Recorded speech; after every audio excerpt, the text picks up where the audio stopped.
Hello friends, இன்றைக்கி நம்ம இந்த வீடியோவில் பார்த்தீங்கன்னா ஒரு பவுமர் ப்ரெஷர் டிரான்ஸ்மிட்டர் ஹைஜீனிக் அப்ளிகேஷனுக்குரிய டிரான்ஸ்மிட்டரை பற்றி பார்க்க போகிறோம். ஸோ இதுதான் இதோட டயஃப்ரம். ஜென்ரலாக பார்த்தீங்கன்னா இது ஃபுட் இண்டஸ்ட்ரி ஹைஜீன் அப்ளிகேஷனுக்காக இதை நம்ம யூஸ் பண்ணுறோம். ஸோ இது கனெக்ஷன் பார்த்தீங்கன்னா இது வந்து M12 கனெக்ஷன். ஸோ இதை வந்து நம்ம எப்படி இப்போ இனிஷியலாக செக் பண்ணுறது அப்படின்றத நம்ம என்ன பண்ண போகிறோம்னா பார்க்க போகிறோம். ஸோ இதுதான் இதோட கேபிள்.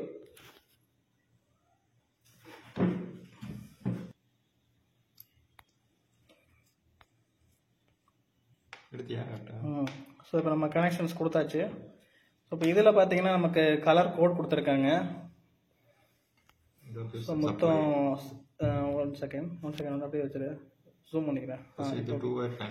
இது ஒரு 2 வயர் டிரான்ஸ்மிட்டர். ஸோ இதில் பார்த்தீங்கன்னா மொத்தம் 3 கலர்ஸ் கொடுத்துருக்குறாங்க: brown, white, blue, block.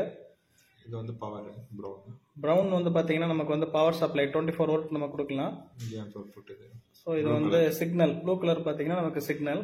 So இதில் தான் 24 வோல்ட் வரும். ஓகே. ஸோ இப்போ நம்மக்கிட்ட பார்த்தீங்கன்னா ஒரு போர்ட்டபிள் கேலிப்ரேட்டர் இருக்குது. ஸோ இது வந்து ஒரு லூப் கேலிப்ரேட்டர். ஸோ இதில் பார்த்தீங்கன்னா நம்ம வந்து 24 வோல்ட் இன்புட் நம்ம என்ன பண்ணலாம்னு கேட்டிங்கன்னா ப்ரொவைட் பண்ணலாம். ஸோ இப்போ நம்ம வந்து சப்ளை கொடுத்தாச்சு. அடுத்தது பார்த்தீங்கன்னா நம்ம வந்து சிக்னல் கனெக்ட் பண்ணிட்டோம். இப்போ இதில் வந்து நம்ம மோடு செலக்ட் பண்ண போகிறோம்.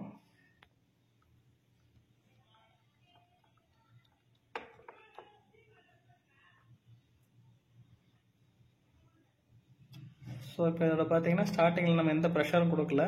ஸோ அதனால் நமக்கு வந்து 4 milliamps வந்து ஷோ ஆகுது. ஸோ இதான் அந்த டிரான்ஸ்மிட்டரோட வயரிங் கனெக்ஷன்ஸ்.